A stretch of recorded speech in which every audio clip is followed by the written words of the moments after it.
Alright, so update on the Trackhawk. The front end is structurally ready to go, so I went ahead and welded everything up, sprayed that so it's ready. Both frame rails are back in. Interior is completely back in. The only thing not in, the passenger side seat is not in. The driver's seat is in, but it's not bolted in, and neither are the seat belts, so I'll have to put those back in. That burn Jeep over there is too close, so I can't really get the passenger seat in, so I'll have to wait. But that's okay, because the battery sits underneath the passenger seat anyway, and it's a pain in the neck to get in and out when the passenger seat is in there. So that's in. You probably can't see very well back there because it's dark, but rear is in as well. On all my mess.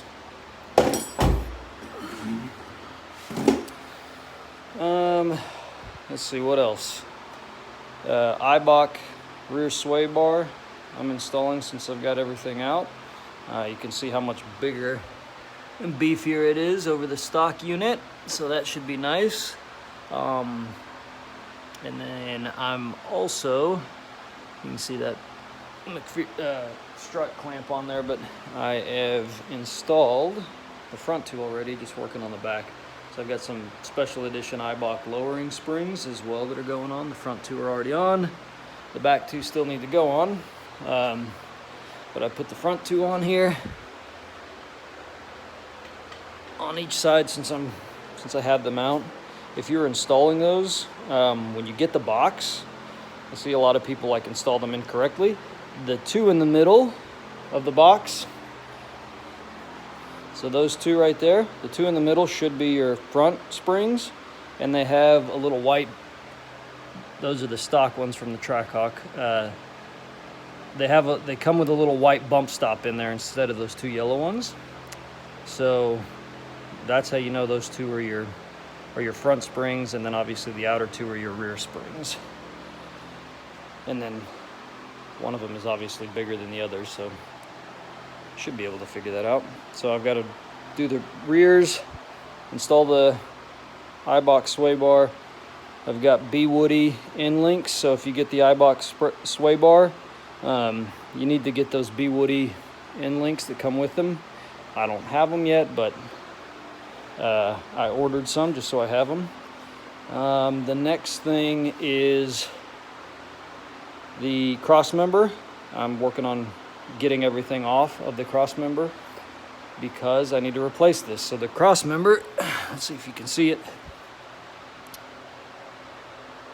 The crossmember right here, you can see this one little, this is the only indication that the crossmember was actually bent, is this weld right here, this weld at this joint. The paint chipped off of it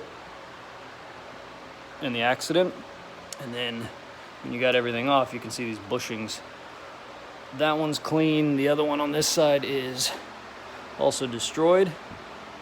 And then you can see it was hit.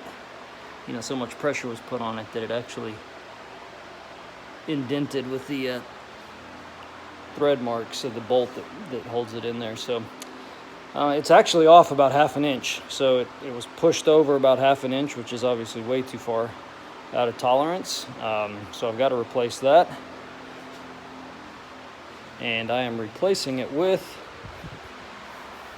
so I've already got the new one hand tight here with the bolts, new bolts, because the other ones are all bent. But this is cross member out of a 5.7 liter, so it's got to be a V8, 5.7 liter Dodge Durango 2017 that was flooded. Bought it on eBay. Got shipped over. Fits nicely, it's nice and straight. So the engine bay is essentially coming together at this point. So everything's been painted. The wiring harness from the interior is, everything's plugged in. Everything's kind of laid out where it needs to go. Brake booster, everything is out and bolted up. And then the only little frustration that I run into is the upper control arm. So on these frame rails, ones from the dealer, there should be a hole in this little piece right here on each side that allows the bolt to come through. And then there's one in the back, and then one in the back here. But they didn't come that way. And of course I wasn't thinking about it before I put everything in. So I'm gonna need to drill holes out through here. I should be able to get to it from the back. There's a little hole back here where it goes through, and then it should, at least give me a marking point. I can't, it's too narrow to get an actual drill, full-size drill in there, so I'll have to use a little right angle drill, and then probably use a step bit or try and get it from the outside. We'll see. Kind of annoying, but I'll get to it. So then I'll essentially, from an install perspective, when I put everything back in, I'll start with the power steering unit first, then the differential and axles, and then the motor and transmission on top of it. So that'll be the order in which it goes. And then to remove the axles was the other piece that I had a little bit of an issue with. So on the motor,